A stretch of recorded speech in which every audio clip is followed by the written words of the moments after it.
अस्सलाम वालेकुम। इस तरह के सेंटेंसेस हम बोलते हैं ना, चाय पीने का अपना ही मज़ा है, कार चलाने का तो अपना ही मज़ा है, पार्क जाने का अपना ही मज़ा है। यानी कोई काम करने का अपना ही मज़ा है। इस तरह का सेंटेंसेस हम रोज़मर्रा में बोलते हैं। तो चलें इसको किस तरह बनाते हैं देख लेते हैं।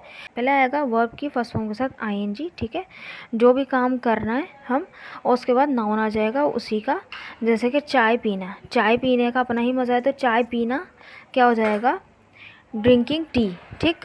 तो यहाँ पर ड्रिंकिंग क्या होगा, ड्रिंक में आईएनजी लग जाएगा और फिर टी आ जाएगा, नाउन होगा।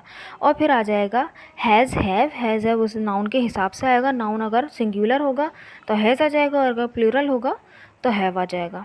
और फिर आ जाएगा इट्स ऑन फील, ठीक। मैं सेंटेंस देखते हैं। चाय पीने का अपना ही मज़ा है, taking tea has its own feel, taking tea has its own feel. Drinking tea भी लगा सकते हैं, टेकिंग टी भी यूज़ कर सकते हैं। कार चलाने का अपना ही मज़ा है, driving car has its own feel. Park जाने का अपना ही मज़ा है, going to park has its own feel. गो का क्योंकि रूल है कि उसके बाद टू लगता है, फिर उसके बाद नाउन आता है, ओके। ये सेंटेंस आप खुद बनाइएगा, कमेंट बॉक्स में लिखिएगा और वीडियो को बताइएगा कैसी लगी, और चैनल को सब्सक्राइब कीजिएगा। Thank you so much.